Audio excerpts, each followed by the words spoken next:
Hi guys, welcome to another episode of Parker Group Live.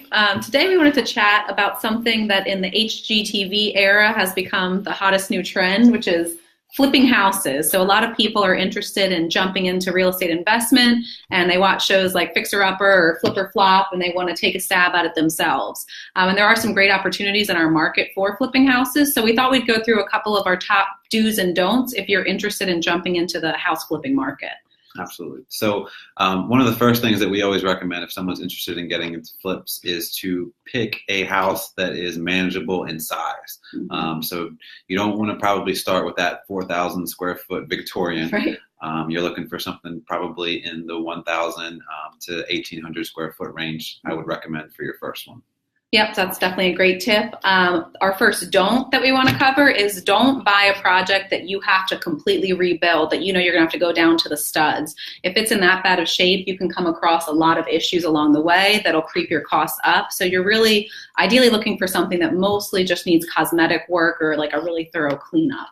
Yeah. Before you move forward to purchase that investment, you want to make sure that you work with an agent to develop comparable market analysis for the house in its current condition, as well as the house once it's been renovated. And a lot of those factors will be on the particular neighborhood that it's in.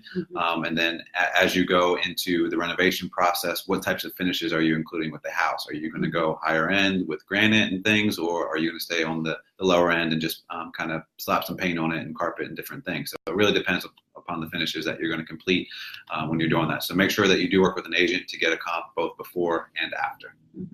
And then speaking of finishes, you don't want to overdo the renovation by spending too much money on finishes, especially when you are in a certain price point. So if you're planning to list a house for $120,000 or $150,000, you don't need to have granite, and you probably won't get that money back. So you just need to really be smart about where you're spending your money. You want the house to be nice, obviously all the systems to be updated and safe so that you don't have to deal with issues through the inspections.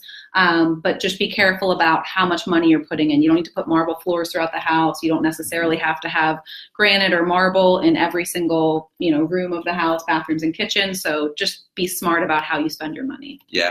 And the last two do's that I have for you is one, staying in a competitive price range as far as both the purchase and then the resale.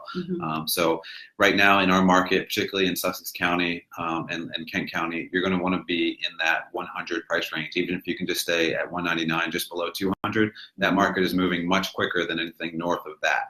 So if you're able to purchase something in the $50,000 to $60,000 range initially and spend $50,000 to $60,000 on it to keep you in the 100s, then that's going to be your best investment and your quickest turnaround time because no one wants to sit on a flip project for several months as it sits on the market. And then the last thing I would say is just make sure that as you do renovations that you prepare it for a condition that is acceptable for both FHA and USDA financing loans because most buyers in those price ranges are going to be getting one of those two types of loan products. So it's important that the home is move-in ready, that there's no outstanding issues that may come up in a USDA or FHA appraisal that would flag it and prevent that potential buyer from getting financing. So if you have questions about this, of course, consult with us. We're happy to answer your questions. Or if you have tips yourself, if you're an investor or have anything further to comment, please do that below. But let us know if we can help in any way. We're happy to work with you. Yeah, thanks, guys. Have a great week. Thanks.